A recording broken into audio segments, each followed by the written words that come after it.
Okay, now that we have learned an introduction to what an inverse trig function is, we're going to do some calculations. We're going to find some exact values without using a calculator. So we want to find the arc cosine of 1/2. Very important that you understand what this means. What this means is the arc cosine, write it down here. The arc cosine of a ratio is equal to some angle theta. Well, that ratio is 1/2. The ratios come from our ordered pairs on the unit circle. So there's a couple things I'm thinking here. Arc cosine has outputs that are between 0 and pi. So that's what we got from the introduction. Our outputs for arc cosine are between 0 and pi. So I'm looking on the unit circle. Don't want that pretty dashed line. On the unit circle, I'm looking only at ordered pairs from 0 to pi. And I know all my ordered pairs of my unit circle angles in here. I know that cosine is the x value. So I'm looking for an x value that has the value of 1/2. Which unit circle angle has the x value of being 1/2? Well, that would be our pi over 3. So pi over 3 is right here. So my theta, the arc cosine of 1/2, the arc cosine of 1/2 is equal to pi over 3. So what you're going to do is you're going to ask yourself, what angles give me this ratio of 1/2 when I'm using the trig function cosine? That leads you to your pi over 3. You need to be very conscious about the allowable values for the angles for your arc sine, arc cosine, and arc tangent. So your outputs have a very specific range. They're between 0 and pi for arc cosine. Well, the pi over 3 angles between 0 and pi would include pi over 3 and 2 pi over 3. But 2 pi over 3's ordered pair starts with a negative 1/2. This was a positive 1/2, so we had to go with pi over 3, not 2 pi over 3. So let's try another one. The arc cosine of 0. The arc cosine of 0. So the arc cosine of 0 equals some angle, because when we're using our inverse trig functions, our outputs are angles. So I'm looking for an x value, because we're cosine, I'm looking for an x value of 0. I'm also looking for a theta that falls between 0 and pi.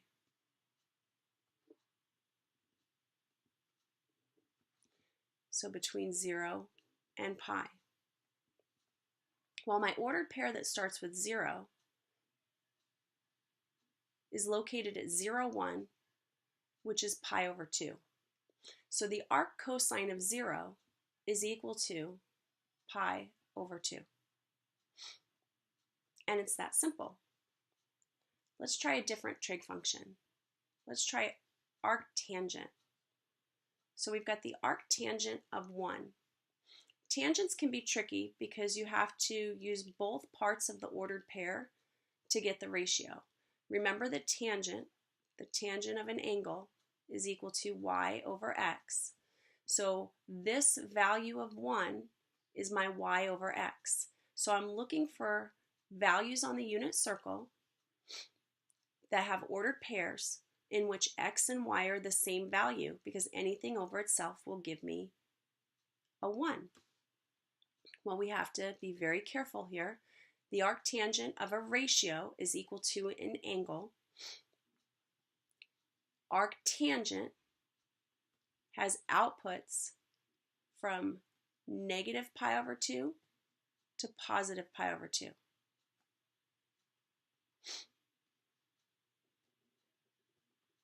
So we have negative pi over 2 to positive pi over 2. Well, all my pi over 4s have the same x and y value. 1 over the square root of 2, 1 over the square root of 2. This angle down here would not be 7 pi over 4. It would be negative pi over 4. Because remember, it has to fall between negative pi over 2 to positive pi over 2. So negative pi over 4 would be 1 over the square root of 2, comma negative 1 over the square root of 2. This ratio would be negative 1, but the ratio for pi over 4 would be a positive 1. Therefore, theta is equal to pi over 4. And let's try the arctangent of 0. The arctangent of 0. Again, we're looking at angles from negative pi over 2, to positive pi over 2. And I'm looking for a y over x that equals 0. Well, the only fraction that's going to equal 0 is when the numerator is 0. So I'm looking for a y value of 0. The only y value of 0 that would be on the x-axis that's between negative pi over 2 and pi over 2 is the one that happens at 0 radians. So at 0 radians, I've got the ordered pair 1, 0, 1, 0. And this is at 0 radians. Now, you might be thinking it's also at 2 pi radians, but 2 pi does not fall between pi over 2 and negative pi over 2. 2 pi is not there, so we need the coterminal angle of 0. 0 is the same position as 2 pi. It's the angle that falls between negative pi over 2 and pi over 2. So this theta is equal to 0. So here's a couple of examples with some negative ratios. I've got the arc cosine of negative square root of 2 over 2. That's going to equal theta. And I want to find out what theta is. Well, my outputs for arc cosine, and this is why it's going to be best for you to remember these with flashcards, my outputs go from 0 to pi. The ratios that include square root of 2 over 2 are all my pi over 4 angles. That's where my x value is 1 over the square root of 2. Because we're talking about a negative x value, that's going to put me over here in quadrant 2. Well, the pi over 4 angle that's in quadrant 2, that falls between 0 and pi, is going to be 3 pi over 4.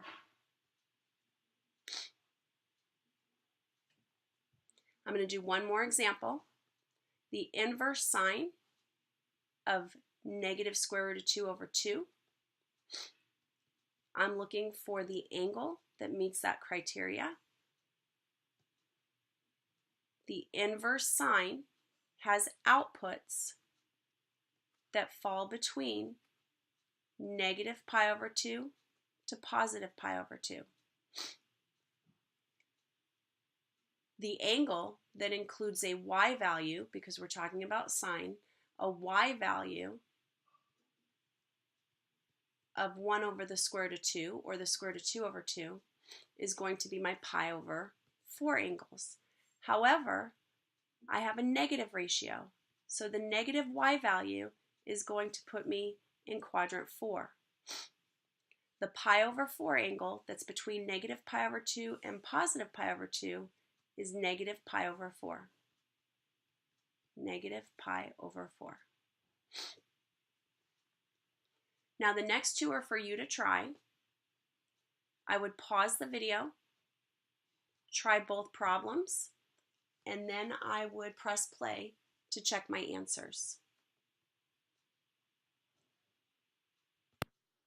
Okay, here are two answers. The first answer would be 2 pi over 3. Negative ratios for cosine are going to be in quadrant 2, negative values of x, because cosine is the x value. So negative values of x would land us in quadrant 2, since our outputs are limited from 0 to pi for arc cosine. And the unit circle angle that starts with a 1/2 is the pi over 3 angle. Negative 1/2 would be 2 pi over 3. Arc sine of the square root of 2 over 2, that would be our pi over 4 angle. Since it's positive, we're in quadrant 1, and the pi over 4 angle in quadrant 1 is exactly that, pi over 4. Okay, we're going to do a couple more problems that have to do with right triangles, and we'll finish the rest of the lesson at another time. So I'm looking at these triangles, and it says use an inverse trig function to write theta as a function of x. What that means is theta needs to equal either the arc sine of x, theta needs to equal the arc cosine of x, or theta needs to equal the arc tangent of x. And I'm using the inverse notation to save myself a little bit of room here. So what we want to do on these problems is we want to look at the triangle and see what information they're giving us. So they're giving us the hypotenuse of x and the adjacent side, because theta is right here in this corner. This would be the adjacent side of 4. So we're given adjacent and hypotenuse. Adjacent and hypotenuse are connected to the cosine function. So I know I'm going to be using theta equals arc cosine of some ratio. Well, the ratio is the adjacent side over the hypotenuse. And since we know that the adjacent side is 4 and the hypotenuse is x, our answer would be theta equals arc cosine of 4 over x. And that is a function of theta in terms of x. Now you try this next triangle. I would press pause, and then when you're ready to check your answer, go ahead and press play. And our answer is theta equals arctangent of x plus 1 over 10. Let's see what we've got next in store. Okay, we're going to find the length of the third side, then find theta in terms of x for all 3 inverse trig functions. Now, right now, if I wanted to do the first example without finding the length of the third side, all I would have is the opposite side and the hypotenuse. In order to figure out what the adjacent side is, I need to use Pythagorean theorem.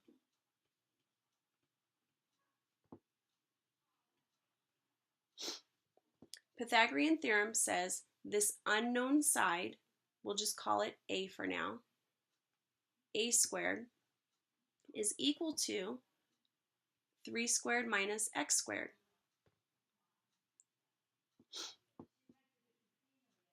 So a squared is equal to 9 minus x squared. Well, we just want the value of a, so I'm going to square root both sides, and I get a equals the square root of 9 minus x squared. So this missing side right here, a, is the square root of 9 minus x squared. So now I have x for the opposite side, the square root of 9 minus x squared for the adjacent side, and 3 for the hypotenuse. That lets me find theta in terms of x of all 3 trig functions. So if I start with the inverse sine, or sine inverse, I'm going to have the opposite over the hypotenuse. So that would be x over 3. Theta equals inverse cosine, and that would be the adjacent side, which is the square root of 9 minus x squared, over the hypotenuse of 3. And the tangent, or inverse tangent, is going to be the opposite side over the adjacent side. And this is a perfect reason why I don't rationalize my denominators, because it's really not necessary in this case to rationalize this denominator when it's in terms of x. But the back of the book, when you're doing your homework, might actually have that. Okay, so now you get to try. Remember, our first step is to find that missing third side, and then use that third side to write theta in terms of x of all 3 inverse trig functions. Go ahead and press pause, and when you're ready to reveal the answer, press play.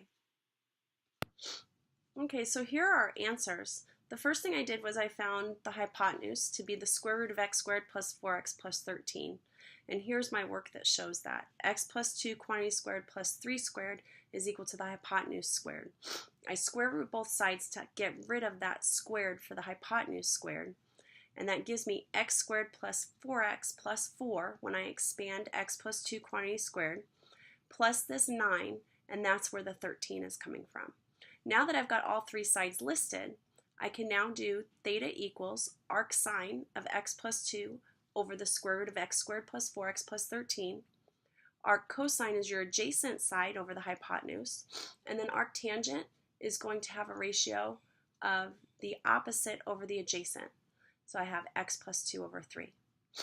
And that's where we're going to conclude this portion of the lesson. And we'll finish it after you've had time to absorb this.